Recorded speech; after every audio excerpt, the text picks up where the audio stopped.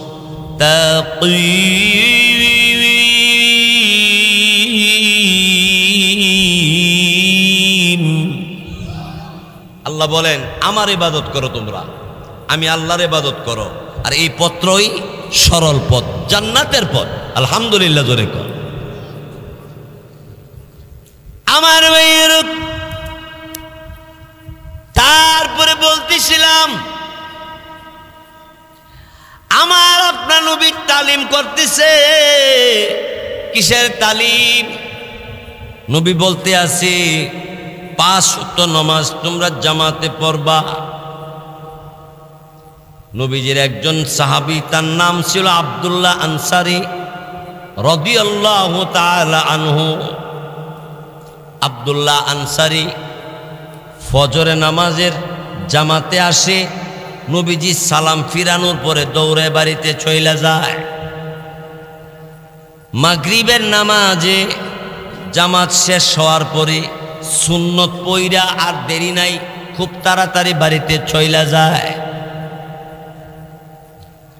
সাহাবাই কেরাম আব্দুল্লাহ আনসারী রাদিয়াল্লাহু তাআলা আনহুর ব্যাপারে রাসূলের কাছে নালিশ করলেন। কি গো নবীজি, আব্দুল্লাহ আনসারী 5 ওয়াক্ত নামাজ মসজিদে নববীতে আইসা পড়ে, কিন্তু ফজরের পরে যে আপনি তালিম করেন, এই তালিমে বসে না, উনি বাড়ির জায়গা। মাগরিবের পরে যে আপনি তালিম করেন, বসে না, উনি খালি বাড়িতে জায়গা। দিনের নবী বললেন আমার আব্দুল্লাহ আনসারী গরিব মানুষ, কাজ কাম থাকতে পারে। সাহাবাই কেরাম বললেন নবী গো, এমন গরিব তো আমাদের অনেকে আছি আমরা, তার এত প্রয়োজন তা জানার দরকার আছে। নবী বললেন ঠিক আছে চলো যাই যাই। আমার আপনার নবী রাহমাতুল লিল আলামিন আব্দুল্লাহ আনসারী রাদিয়াল্লাহু তাআলা আনহুর বাড়ির কিনারে গিয়ে দাঁড়ায় গেলেন। আবু বকর ওমর রাদিয়াল্লাহু তাআলা আনহুমা এইভাবে সাহাবায়ে কেরামদেরকে নিয়ে দাঁড়াইলেন।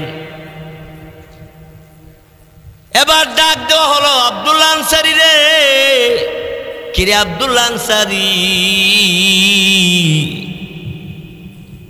বাড়ির ভিতরে আব্দুল্লাহ আনসারী জবাব দিল না। নবীজি সাহাবায়ে কেরামদেরকে নিয়ে রওনা মসজিদে নববীর দিকে। এমত অবস্থায় আব্দুল্লাহ আনসারী একটু পরে পিছন দিক থেকে দৌড়াইয়া নবীজির পাশে এসে দাঁড়ায় গেলেন। দাঁড়ায় নবীকে সালাম দিয়া বললেন, নবীজি গো, আপনি আমার বাড়ির কিনারে দাঁড়াইয়া সাহাবায়ে কেরামের মাধ্যমে আপনি নিজেও আমারে ডাক দিয়েছিলেন, ডাক শুনেছি, জবাব আমি দেই নাই। সাহাবায়ে কেরাম ডাক দিয়ে বলল, হে আব্দুল্লাহ আনসারী, রাহমাতুল লিল আলামিন ডাক দিলে জবাব দিলে না, আবার বলস, আবার কথা বলস, সাহস কত তোর? যেই নবীর হাতের আঙ্গুলের ইশারাতে চন্দ্র দুই টুকরা হয়ে গেছে, যেই নবীর হাতে আল্লাহ রাব্বুল আলামিন এত মুজিজা দিয়েছিলেন, নবীজি ইচ্ছা যখন যা করতেন আল্লাহ রাব্বুল আলামিন তা পূরণ করে দিতেন। ঠিক কিনা জোরে কন? নবীজির সাথে গুইসাফে কথা বলে, সুবহানাল্লাহ বলবেন না? চা করতে বড় বাজার থেকে আনছ, অতখানে এসো করে, আমি ওর সাইড লেগেছি। আচ্ছা জায়গা আল্লাহ ভরসা। হ্যাঁ, আপনার অসুবিধা হইতেছে নি? না, চলবো আরো বড় চলবো। তারপরে দেখেন না কি হইছে। এবার আব্দুল্লাহ আনসারী রাদিয়াল্লাহু তাআলা তিনি সামনে দাঁড়াইয়া নবীর কাছে ক্ষমা চাইলেন, নবী গো ক্ষমা করে দেন। আবু বকর ওমর প্রত্যেকের কাছে মাপ চাইতে আরম্ভ করলেন। এমনি রহমতের নবী রাহমাতুল লিল আলামিন জিজ্ঞাসা করলেন, আব্দুল্লাহ আনসারী রে, ফজরের নামাজের পরে আর মাগরিবের নামাজের পরে সব সাহাবায়ে কেরাম মসজিদের ভিতরে তালিমে বসে, তুমি কেন তালিমে বসো না? আব্দুল্লাহ আনসারী চোখের পানি আর রাখতে পারলেন না, তিনি চোখের পানি ছেড়ে ছেড়ে কান্দে। আমার আপনার নবী ডাক দিয়ে বলে, আব্দুল্লাহ আনসারী কেন কান্দস? আব্দুল্লাহ আনসারী ডাক দিয়ে বলে, নবী গো, আপনি কোরআনের আয়াত শুনাইছেন, আমি সেই কোরআনের আয়াত শোনার পর থেকে আমি সিদ্ধান্ত নিলাম, আমি আমার জানকে জাহান্নাম থেকে বাঁচাইতে যাইয়া নবী এবং আল্লাহর বিধান পালন করতে আমার যতই কষ্ট হোক না কেন আমি পালন করতেই থাকবো। আর আমার অধীনস্থরে যারা আছে তাদেরকেও আমি জাহান্নামের আগুন থেকে বাঁচাইবার চেষ্টা করব। নবীজি ফজরের নামাজের জামাতের পরে সময়টা কম থাকে, নবী গো, আমি যদি তালিমে বসি তাহলে একটা সমস্যা হইয়া যায়। কি সমস্যা? ওগো নবীজি, আমার পরনে যে কাপড়টা দেখতেছেন এই কাপড়টা ব্যতীত আমার ঘরে আর কোনো কাপড় নাই। সুবহানাল্লাহ, মুখ দায়ে না। কি গো নবীজি, এই আমার পরনে যেই কাপড় এই কাপড়টা ব্যতীত আর আমার কোনো কাপড় নাই। আল্লাহর নবী, বিশ্ব নবী ওগো রাহমাতুল লিল আলামিন, শুনেন শুনেন, আমি ফজরের নামাজের জামাত শেষ হয়ে যাওয়ার পরে আমি দৌড়াইয়া বাড়ির ভিতরে চলে আসি। আইসা আমার এই জামাটা খুইলা গর্ত বানায় রাখছি ঘরের ভিতরে, উলঙ্গ হয়ে আমি গর্তের ভিতরে নাইমা দাঁড়াইয়া আমার কাপড়টা আমার বিবিরে দিয়া দেই। বিবি গো,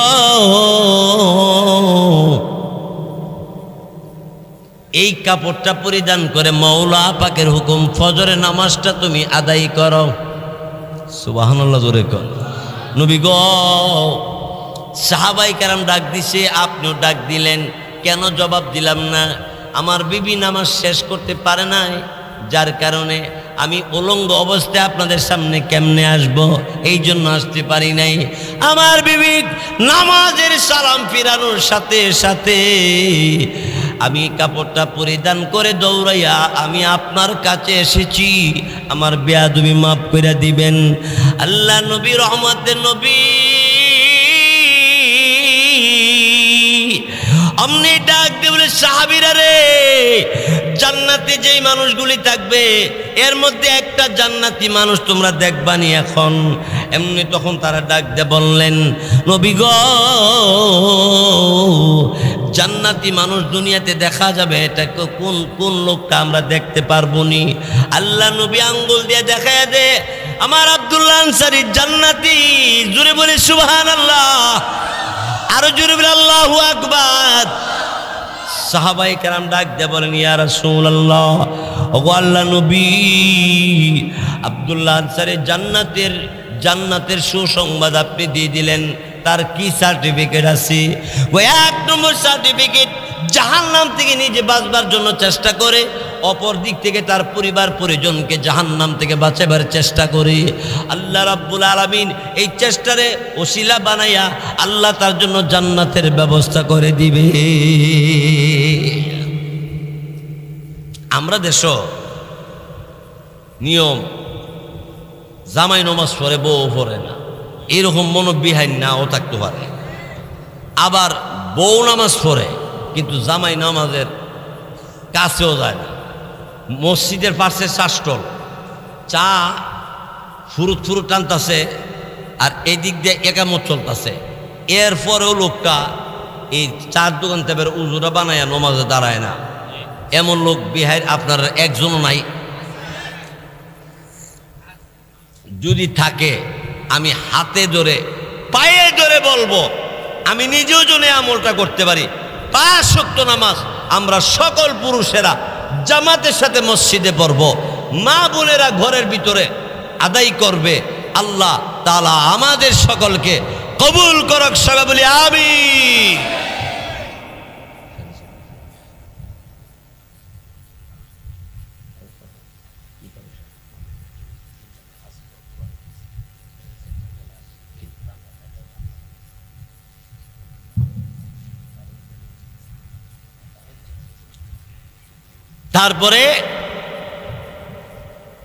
তারপরে শুনেন, রাসূল আকরাম সাল্লাল্লাহু আলাইহি সাল্লাম তাকায় দেখে ছোট্ট একটা বাচ্চা হাতের মধ্যে দড়ি দিয়ে বাইন্ধা রাখছে, রশি দিয়ে বাইন্ধা রাখছে। আব্দুল্লাহ আনসারীকে জিজ্ঞাসা করা হলো, এই আব্দুল্লাহ আনসারী, এই বাচ্চাটা কার? কয়টা আল্লাহর দেওয়া আমার সন্তান। হাতে বাইন্ধা রাখছো কেন?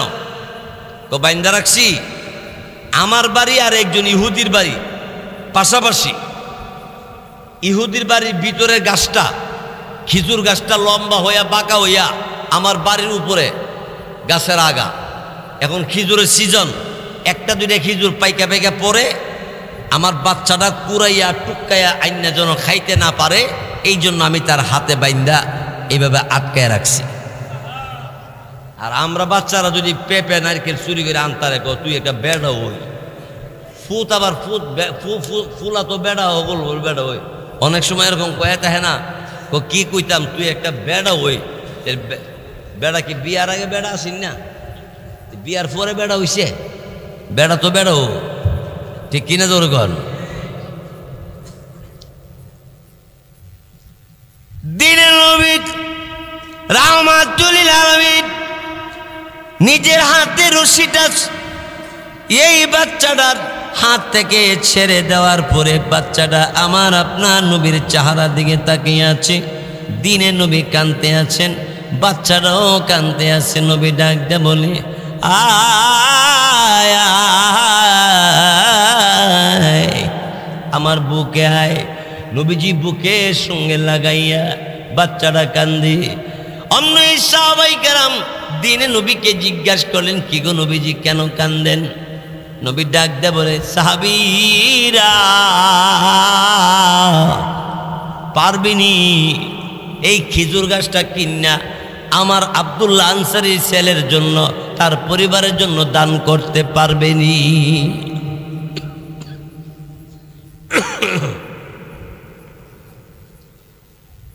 সব সাহাবাই কেরাম দাঁড়িয়ে গেছে। এর মধ্যে উসমান গনি রাদিয়াল্লাহু তাআলা তিনি সবার আগে দাঁড়ায় গেছে। আমি যদি এখন বলি যে সবাই দাঁড়ান, যে সবাইকে একসাথে দাঁড়াতে পারবেন, একটু বেশ কম হইতো না? উসমান গনি রাদিয়াল্লাহু তাআলা তিনি সবার আগে খাড়ি গেছেন। আল্লাহু আকবার। উসমান গনি রাদিয়াল্লাহু তাআলা তিনি ডাক দিয়ে বলেন, নবীজি অনুমতি দিলে ইহুদির বাড়িতে আমি যাব, আমি তার সাথে আলাপ করে আমি এই গাছটা কিনে নিয়ে আসব। ঠিক আছে, তুমি যাও। হযরত উসমান গনি রাদিয়াল্লাহু তাআলা ইহুদির বাড়ির ভিতরে প্রবেশ করলে ইহুদি ডাক দিয়ে বলে, উসমান গনি ধনী মানুষ আপনি, আমার মতো সাধারণ ফ্যামিলির বাড়িতে আপনি আমার বাড়িতে আসলেন, ব্যাপারটা কি ব্যাপার? ব্যাপারটা তো বুঝলাম না। হযরত উসমান গনি রাদিয়াল্লাহু তাআলা আনহু ডাক দিয়ে বলল, আল্লাহর বান্দা রে, তোমার যে খেজুর গাছটা, এই গাছটা আমি খরিদ করার জন্য, কেনার জন্য আসছিলাম, আমার কাছে বিক্রি করবানি? তারা হজ করছেন। উসমান গনি রাদিয়াল্লাহু তাআলা আনহু নামে একটা খেজুর বাগান আছে। এই খেজুর বাগান আমি নিজে গেছি ভিতরে, খেজুর পাইরেও খাইছি। হ্যাঁ, আল্লাহ। হযরত উসমান গনি রাদিয়াল্লাহু তাআলা এই কথা বলার পরে ইহুদি ডাক দিয়ে বলে, উসমান গনি ভাই, আপনার তো বাগানের অভাব নাই, বহু খেজুর গাছের মালিক আপনি, এমন একটা গাছ, আমার একটা মাত্র গাছ, এটা কিনবার জন্য আসলেন? হযরত উসমান গনি বললেন, এই আল্লাহর বান্দা, বিক্রি করবি নি এটা জানবার জন্য আসছি। তখন ইহুদি ডাক দিয়ে বলে, একটা শর্তের বিনিময়ে গাছটা বিক্রি করব। কিসের শর্তের বিনিময়ে? শর্তটা হলো, একটা গাছের বদলা আপনার বাগান থেকে আমাকে 100 খেজুর গাছ দিয়ে দিতে হবে। যতদিন গাছ থাকবে ততদিন 100 গাছের ফল আমি বুক করব, আর এই গাছের ফল আপনি বা যাকে দিবেন সে বুক করব। এই গাছটাও এখানেই থাকবে। উসমান গনি রাদিয়াল্লাহু তাআলা তিনি ডাক দিয়ে বললেন, ঠিক আছে, গ্রহণ করলাম, 100 খেজুর গাছ তোরে মালিক বানাইয়া দিলাম, আর এই খেজুর গাছটা মালিক আমি হয়ে গেলাম। হ্যাঁ, লেনদেন শেষ হয়ে গেল। আমার নবী রাহমাতুল লিল আলামিনের দরবারে হযরত উসমান গনি রাদিয়াল্লাহু তাআলা দাঁড়ায়া ডাক দেন, নবী গো, খেজুর গাছ খরিদ করে ফেলেছি, কিনে ফেলেছি। আল্লাহ নবী ডাক দেন, উসমান গনি কত টাকা দিয়ে কিনছো? নবী গো, টাকা না, একটা খেজুর গাছের বদলা আমার বাগান থেকে 100 খেজুর গাছ, এই গাছের বদলা আমি তারে দিয়ে দিলাম।